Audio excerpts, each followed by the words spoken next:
All right. Fred and Barney are the main characters for this lab called Bedrock by TryHackMe. The story here is given such that Barney is setting up a web server, but the TLS credentials are all over the place. And based on the bullet items here, there are listeners that we need to get connected from our local machine to this target machine, basically. Um, Based on the order of flags, we need to first gain our foothold as the user account Barney, and then horizontally move to Fred, and from Fred to vertically to the root account. And if I do this Nmap scan, I did it before we started. I use Threader, which is using Nmap in the background. Shows that we have port 22 SSH port is open. SSH is not our first candidate as attack vector. We need some credentials typically. Port 80, port 4040, port 9009, and port 54321 are open. And if we then go with a more comprehensive Nmap scan using the version scanning and script scanning on the open ports, we get the results listed here, and we can show it also on the web page that our our web request is redirected to port 4040. So let me take it over here. You see, it's going to 4040, and we have a simple page, and the source code doesn't show anything hidden or interesting. Basically here Barney is giving us a hint about getting connected to the listener over a port number with the port number greater than 9000. And our Nmap scan shows that we have two candidates. So let's start with the first one. If I change this to 9009, and if I change it to HTTP, I still don't get connected. It gets stuck here. So what I will do is I will just follow what is told here. There is a TCP socket listening with a simple service to help retrieve TLS credential files. Basically, we are expected to get connected to this port, to the listener, to this listener. Let's use NCAT for that, and IP address is 10.10.86.29. This port number is 9009. We can get connected to that port and retrieve TLS credential files, which are the key and certificate. It's just over here. We will retrieve TLS credential files, key and certificate. Okay, so what are you looking for? I started with help because help is really telling us that you need to, or we need to get connected over this port, which it says there's a secure login service running on that port. But in order for us to use this socket connection, we need the certificate and the key. So we need the certificate and the key. So we can type certificate as the thing that we are looking for. It shows us the certificate. What I can do is I can copy it and open a new terminal and go to my directory on TryHackMe and put together a new file called cert and use nano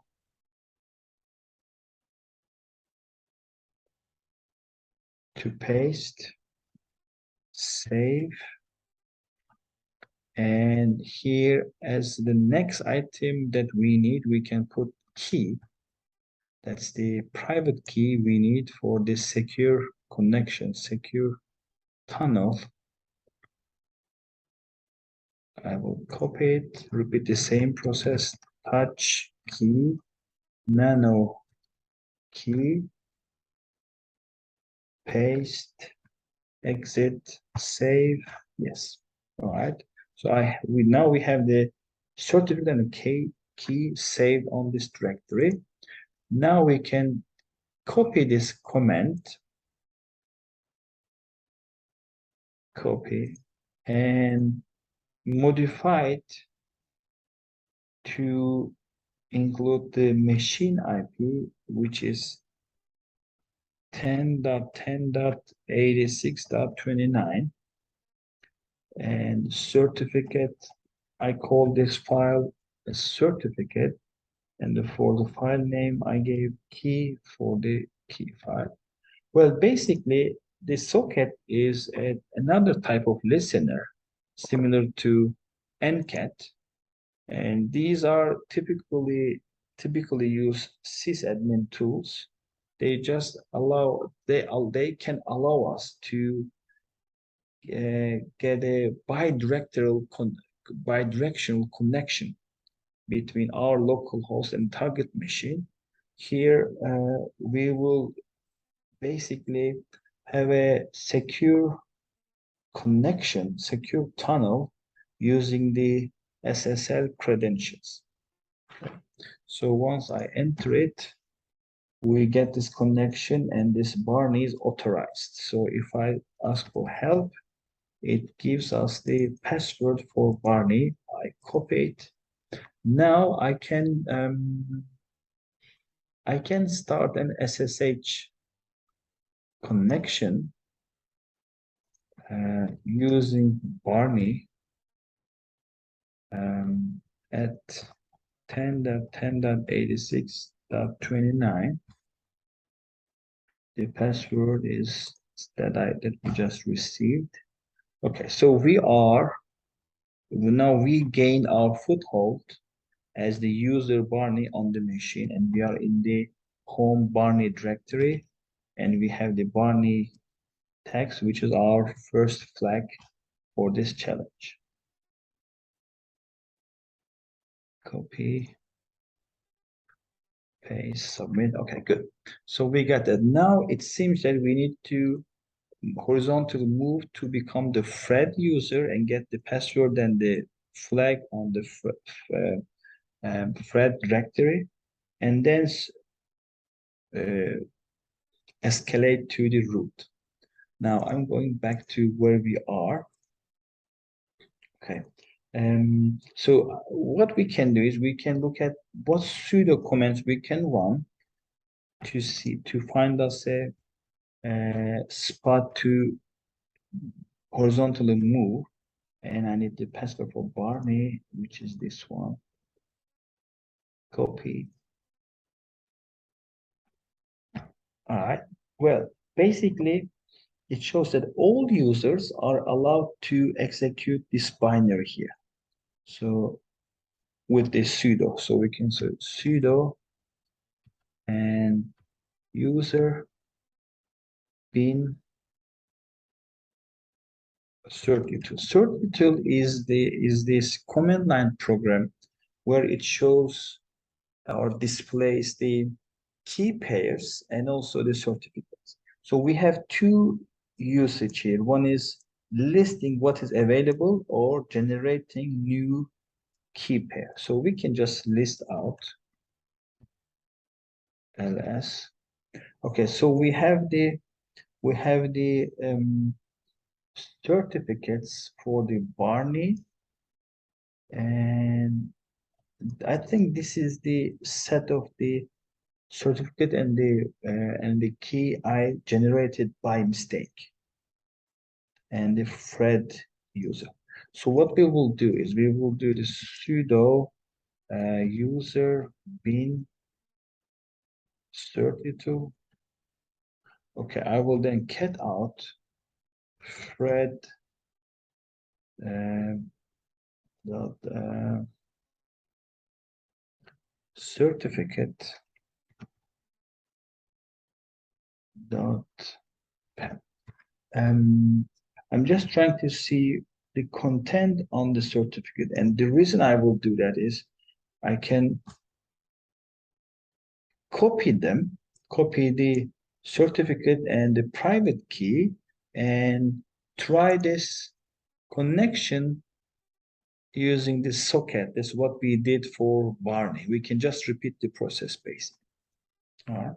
So we can now, okay, so I can use that one here. Okay, so Control Z, so C, okay, so I'm on this directory.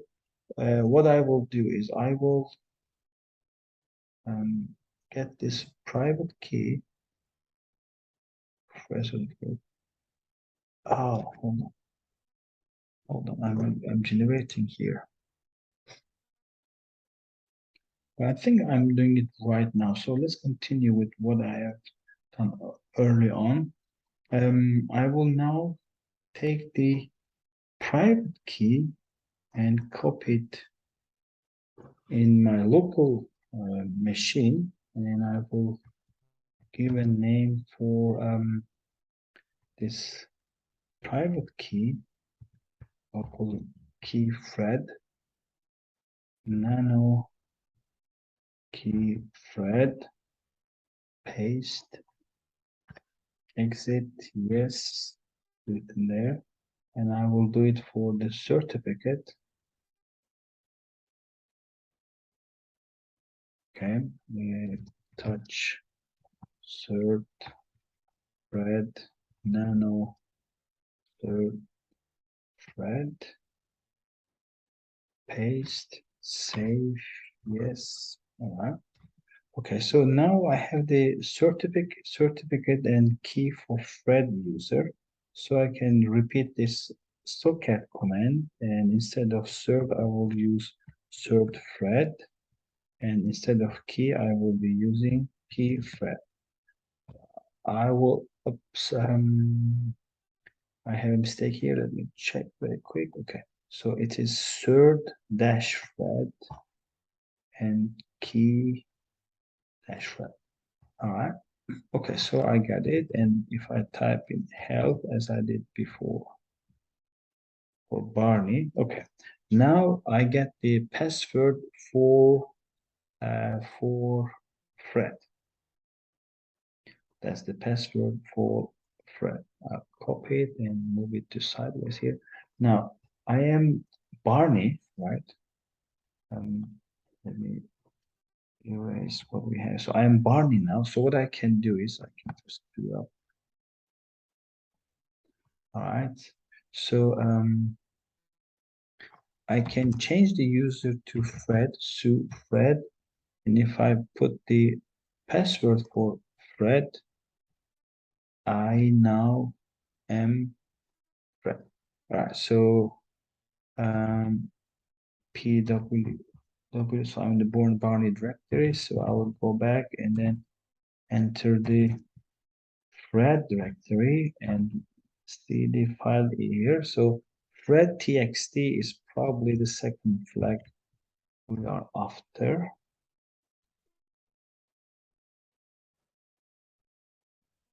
Copy, and now it's the third one. So we get the flag. So Fred's password, it's here, including the exclamation mark.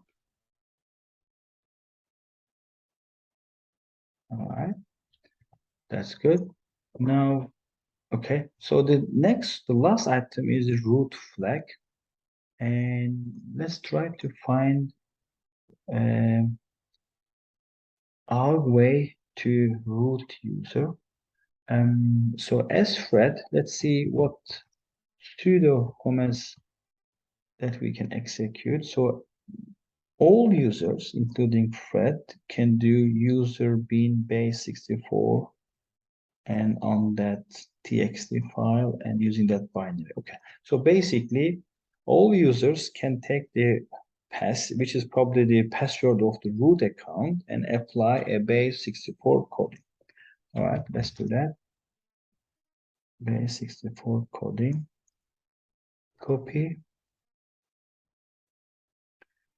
enter. Okay, we got that. So this is perfect. So for the rest of the work, I mean, I can use the Kali tools for decoding from base 64, but what I've seen on this exercise is that there are a number of encoding taking place back to back.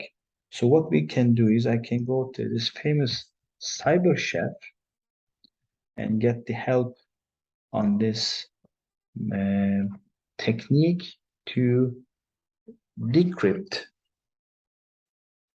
I'm sorry, to decode one by one. So here I can put it as the input and from base 64.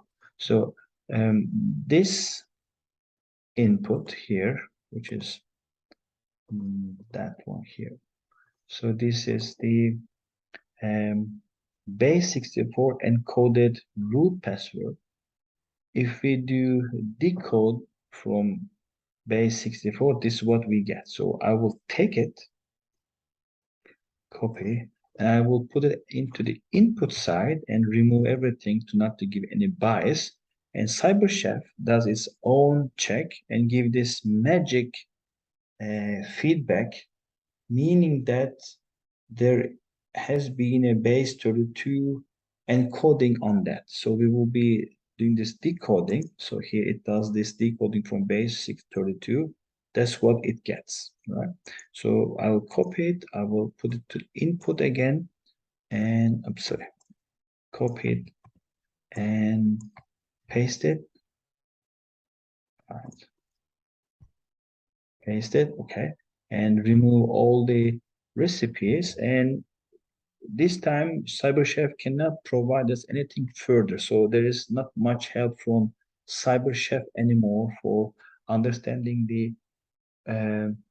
the encoding or decoding that took place earlier on this hash. So what we will do now is then we can do a couple of things. So we can use this hash analyzer and see if we can get some feedback about the potential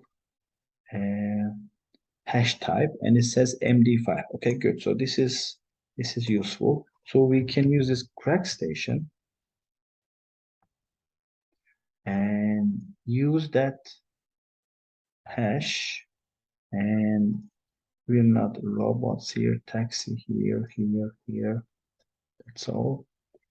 And we can try to crack the hash, and it says Flintstone vitamins. Okay. In the beginning, I thought that that is the root flag, but it is not really. It is the root password, right? So what we can do is we can change the user to root, and as the root password, we can paste Flintstones vitamins. Yes, now we are the root. So if we go to root directory and ls, so we have this root here, cd root ls. We have the flag here, cat root. Okay, so this is the flag, the last flag for that challenge. Go back over here and submit. Okay. Well, this was a straightforward lab. Basically, we used NC and socket listeners to get a bidirectional connection between the local host and the target machine. And we had a secure connection using TLS credentials, the certificate and the key. And we basically first um, become the Barney user and horizontally move to become the Fred user, and then vertically move to become the root user and can capture all the flags hidden on this challenge. Thanks for your time.